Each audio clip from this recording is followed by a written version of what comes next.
Assalamualaikum warahmatullahi wabarakatuh. Kami dari kelompok 6 mahasiswa pendidikan ilmu pengetahuan sosial konsentrasi ekonomi akan membahas tentang current liabilities. Nah, apa sih itu current liabilities atau kewajiban jangka pendek? Sebelum kita memulai pembahasan, alangkah baiknya kita memperkenalkan diri terlebih dahulu. Saya Faisal Manfaris, ada rekan saya Sulaika Pulungan dan Mawaden. Kewajiban meliputi semua tagihan pihak ketiga yang harus dilunasi oleh perusahaan. Kewajiban jangka pendek meliputi utang-utang yang tanggal jatuh temponya melewati periode 12 bulan dari tanggal neraca disajikan. Apa aja sih kewajiban jangka pendek itu? Nah, masuk ke yang pertama, utang usaha dan kembalian. Utang usaha merupakan komponen utang jangka pendek yang paling tinggi nilai dan frekuensi transaksinya. Contohnya, pada tanggal 1 Januari 2014, PT ABC membeli barang dagangan dengan harga 100.000 dengan termin 2/10 N/30. Nah, dari soalnya aja udah kelihatan kan 2/10 N/30 berarti ini pembelian bersyarat. Nah, misalnya pembeli akan diberi potongan 2% apabila ia membayar harga paling lambat 10 hari setelah tanggal transaksi, sedangkan waktu bayar paling lambat adalah 30 hari. Nah, di jurnalnya ini kita bisa melihat di deskripsi pembelian atau persediaan masuknya ke debit Rp 100.000 dan di kredit masuknya itu adalah utang usaha. Nah, jika perusahaan membayar utang pada tanggal 12 Januari 2015, maka perusahaan akan membayar utang sebesar Rp 100.000 dan membuat jurnal. Deskripsinya utang usaha 100.000 dan kas 100.000. Sedangkan di atas tadi di deskripsi pertama itu adalah pembelian. Nah, di akun kedua itu adalah utang usaha. Sedangkan kalau dia membayarnya di 2015 otomatis kan udah melewati tanggal jatuh tempo, maka masuknya yang pertama itu utang usaha 100.000 di debit dan kas 100.000 di kredit. Yang kedua ada utang jangka panjang yang jatuh tempo. Misalnya, pada tanggal 1 Desember, PT ABC mengirim uang di bank sebesar 3 juta. Utang tersebut harus dilunasi selama 3 tahun dengan angsuran 1 juta rupiah per tahun. Berarti untuk 2015 PT ABC harus melunasi bagian utang bank tersebut sebesar 1 juta. Jika tanggal 31 Desember PT ABC belum membuat neraca, maka pada bagian utang lancar neraca harus tercantum bagian utang jangka panjang yang jatuh tempo sebesar 1 juta rupiah. Jika utang bank tersebut merupakan bagian utang bank jangka panjang yang jatuh tempo dalam waktu 12 bulan, maka saat pengalihan utang bank jangka panjang menjadi jangka pendek, perubahan harus membuat jurnal. Nah, jurnalnya di kolom deskripsi di akun pertama yaitu ada utang bank jangka panjang, masuknya di debit 100 juta. Di kolom kedua ada bagian utang jangka panjang yang jatuh tempo dalam 12 bulan. Masuknya ke kredit sebesar 1 juta rupiah. Nah, yang ketiga ada utang biaya. Misalnya di utang biaya ini pembayaran listrik, air, telepon, gaji, upah, dan lain-lain dan sebagainya sebesar 750.000. Pada saat terjadi perhitungan utang biaya, perusahaan tersebut harus membuat jurnal.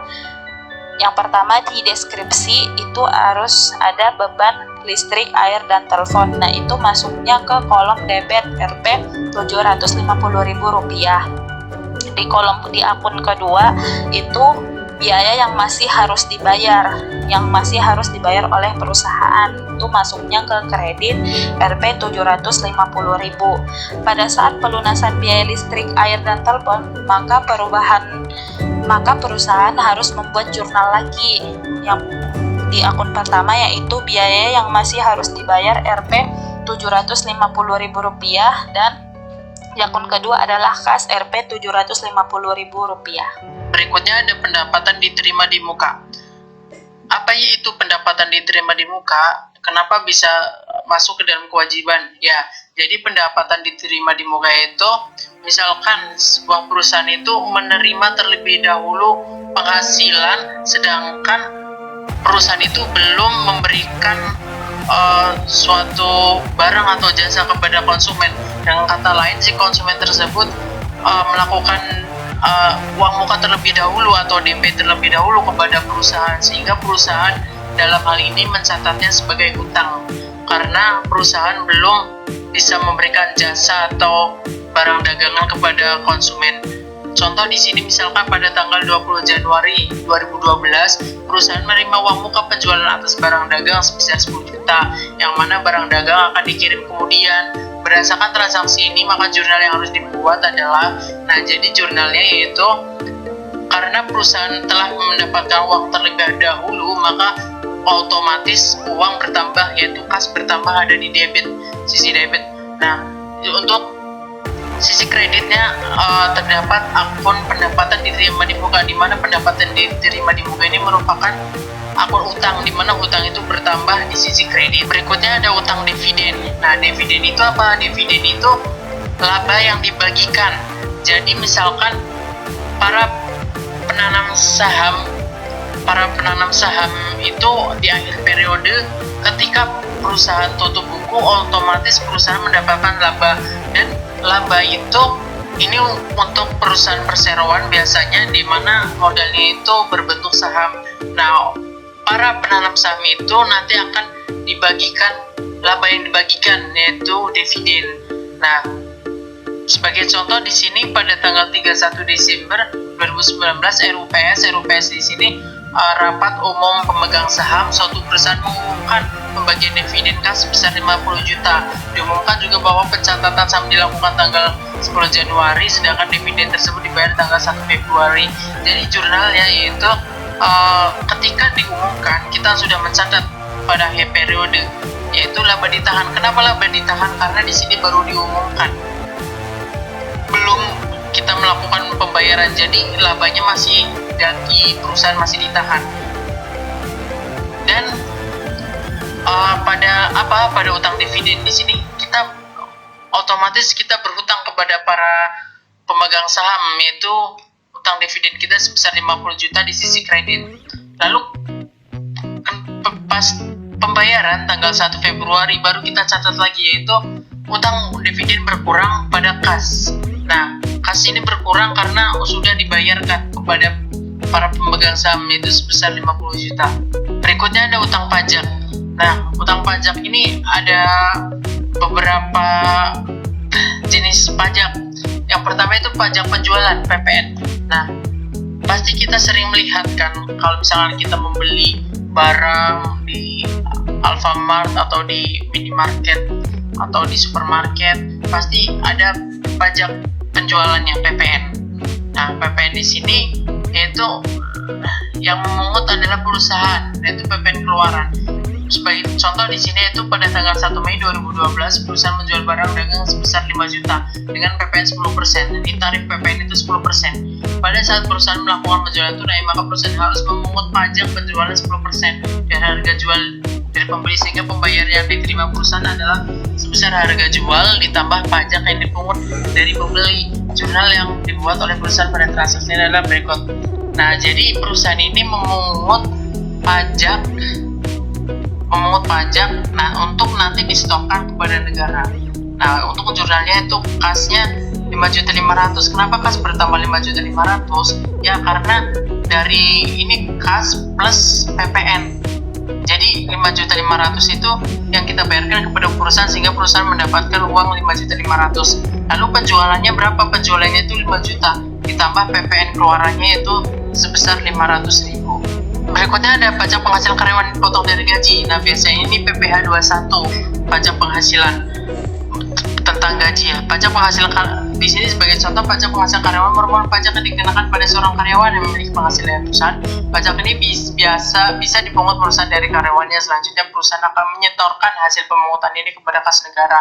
Contoh, prosedur dan jurnal pencatatan hampir sama dengan pajak penjualan. Pada tanggal 1 Januari 2012 dilakukan pembayaran gaji mingguan sebesar 500.000. Pajak penghasilan yang dipotongkan sebesar 25.000. Jurnal yang dibuat perusahaan adalah sebagai berikut. Nah, yaitu ini ketika perusahaan membayarkan gaji, pasti beban gaji bertambah di sisi debit 500.000, sedangkan perusahaan itu tidak murni membayar 500.000, tetapi mereka dipotong dengan pajak. Jadi perusahaan hanya membayarkan 475.000 dan 25.000 itu masuk ke dalam hutang pajak yang nanti akan disetorkan negara. Untuk perhitungan pajak penghasilan ini mungkin di sini tidak rinci dibahas ya, karena ini hanya sekedar pengenalan tentang hutang lancar itu. Jadi kalau misalkan untuk penghitungannya bisa ke mata kuliah perpajakan.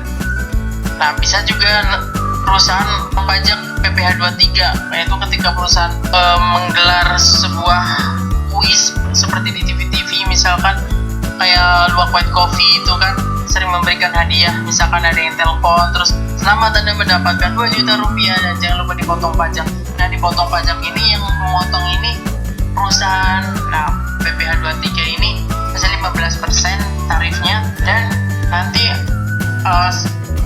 yang dibayarkan buat hadiah ke pemirsa itu uang 2 juta ini nggak murni 2 juta, tapi sudah dipotong pajak terlebih dahulu. Nah, pajaknya itu masuk ke hutang PPh 23. Berikutnya ada kewajiban kontingensi atau kewajiban bersyarat. Nah, kewajiban bersyarat ini apa? Kewajiban bersyarat adalah kewajiban yang dilakukan perusahaan ketika perusahaan menjual suatu barang, dan barang itu dijamin sama perusahaan. Contohnya dijamin ini seperti adanya garansi. Sebagai contoh, pada tanggal 1 Januari 2012 PT Sejahtera menjual 100 unit mesin fotokopi dengan harga per unit Rp 15 juta. Setiap mesin mendapat jaminan 1 tahun. Pada tanggal 31 Desember 2012 perusahaan memperkirakan biaya jaminan untuk tahun 2012 sebesar 25 juta. Nah, jurnal yang dipotong sebagai berikut. Ini pada saat penjualannya tanggal 1 Januari, otomatis kas perusahaan bertambah sebesar 1.500.000.000 juta. Pada penjualan juga 1.500.000.000 juta. Nah, pada saat pengakuan timbulnya biaya jaminan, ini tanggal 31 Desember, yaitu kita bebankan beban jaminan yaitu sebesar 25 juta. Nah, 25 juta ini untuk berjaga-jaga kalau misalkan suatu saat ada mesin fotokopi yang rusak dan digaransikan ke perusahaan, maka perusahaan wajib menaksir kewajiban menurut jaminan ini sebesar 25 juta. Jadi kewajiban perusahaan ini 25 juta. Nah, taksiran kewajiban menurut jaminan itu dikelompokkan sebagai kewajiban lancar. Dapat mewajibkan sebuah perusahaan untuk membersihkan berkas lokasi industri dari barang-barang yang tidak dapat dipergunakan lagi. Kewajiban ini contohnya bisa dilihat di slide ini, teman-teman. Jadi dibuat jurnal pada tanggal 1 Januari 2014, bangunan tambang itu berada di debit sebesar 322.000, sedangkan kewajiban penarikan aktifanya berada di kredit 322.000. Jadi selama umur aset perusahaan mengalokasikan biaya penarikan aset menjadi beban dengan menggunakan metode garis lurus. Untuk mencatat beban ini, PT Sultrajaya membuat jurnal setiap tanggal 31 Desember 2014. Beban bunganya itu 322.000 dibagi 10 tahun. Jadi 32.200 itu berada di debit. Sedangkan akumulasi penyusutannya itu berada di kredit. Selain itu, perusahaan harus menambahkan beban bunga pada setiap periode. Untuk itu, PT Sultrajaya mencatat tambahan dengan bunga dan peningkatan jumlah kewajiban penarikan aktiva pada 31 Desember 2014 sebagai berikut. Jadi beban bunganya itu 32.200 dikali 12%, hasilnya 38.640 berada di debit, sedangkan kewajiban penarikan aktivanya berada di kredit. Jadi pada tanggal 31 Desember 2023, PT Sultrajaya menyepakati kontrak dengan PT Pabote untuk membongkar bangunan dengan harga kontrak Rp750.000. Atas kontrak tersebut, perusahaan membuat jurnal berikut untuk merekam penyelesaian kewajiban yang berhubungan dengan penarikan aktiva. Jadi pada tanggal 31 Desember 2023-nya itu, kewajiban penarikan aktivanya 1 juta berada di debit, sedangkan kas dan keuntungan dari penyelesaian KPA, kasnya itu sebesar Rp750.000 berada di kredit, dan keuntungan dari penyelesaian KPA-nya Rp250.000 berada di kredit. Selanjutnya ada utang wesel. Jadi utang-utang jangka pendek pada umumnya tidak dikenakan bunga oleh kreditornya. Utang wesel ini tuh berasal dari transaksi penerbitan surat pernyataan kesanggupan membayar utang yang disebut wesel bayar. Atas utang ini, penerbit wesel menyepakati tingkat bunga wesel yang diterbitkannya. Penerbitan wesel murni dari permulaan transaksi utang piutang. Contohnya bisa dilihat ya teman-teman di slide. Jadi dibuat jurnal, beban bunga weselnya itu Rp50.000 berada di debit, kas berada di kredit. Jadi perhitungan bunganya itu setengah dikali 10% dikali 1 juta, hasilnya itu Rp50.000. Jika PTX tidak membayar bunga tepat waktu, maka pada tanggal jatuh tempo bunga wesel PTX membuat jurnal, beban bunga wesel Rp50.000 di debit, sedangkan utang bunga wesel Rp50.000 di kredit. Perhitungannya itu setengah dikali 10% dikali 1 juta, yaitu Rp50.000. Kalau misalkan 10 hari kemudian PTX melunasi utang bunga wesel tersebut, maka PTX membuat jurnal yang seperti utang bunga wesel Rp50.000 di debit, sedangkan kas Rp50.000 di kredit. Jika pada saat jatuh tempo PTX membayar pokok wesel, maka PTX membuat jurnal utang wesel 1 juta di debit, kas 1 juta di kredit. Jurnal untuk mencatat pelunasan utang wesel itu sebesar 1 juta. Karena tanggal jatuh tempo wesel bersamaan dengan tanggal pembayaran bunga, maka setelah jurnal di atas, PTX juga harus membuat jurnal beban bunga wesel Rp50.000, kasnya Rp50.000 di kredit. Kedua jurnal terakhir ini dapat digabung menjadi satu jurnal sebagai berikut.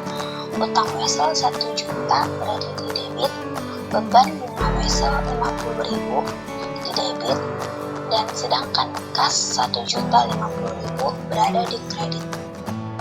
Berikutnya ada utang bank. Untuk memenuhi kebutuhan dana perusahaan dapat melakukan pinjaman dari bank.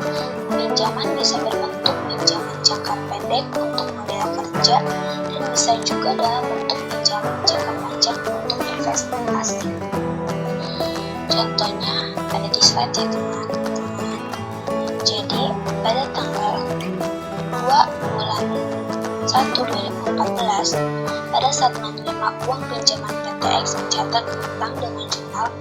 Di kasnya itu 12 juta berada di debit, utang bank 12 juta berada di kredit.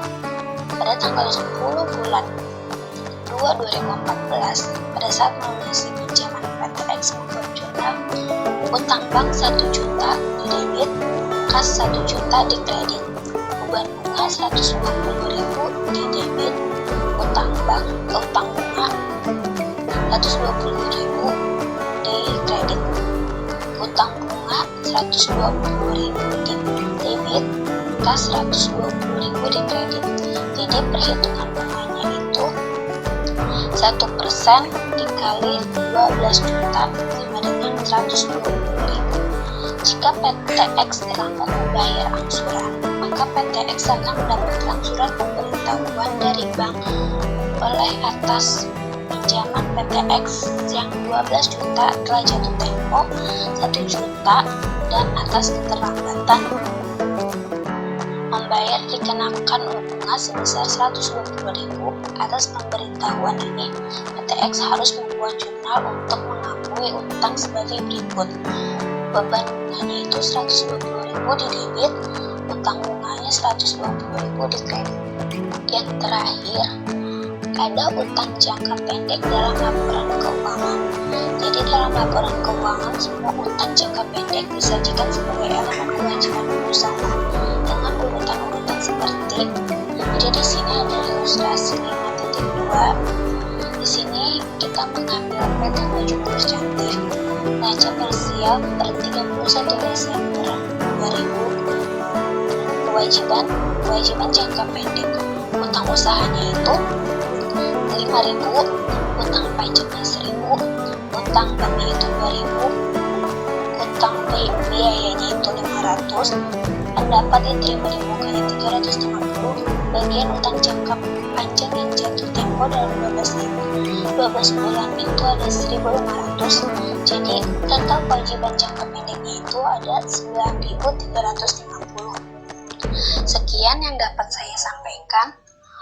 Kurang lebihnya mohon maaf atas kekurangan dari kelompok kami. Wabillahi taufiq wal hidayah. Wassalamualaikum warahmatullahi wabarakatuh.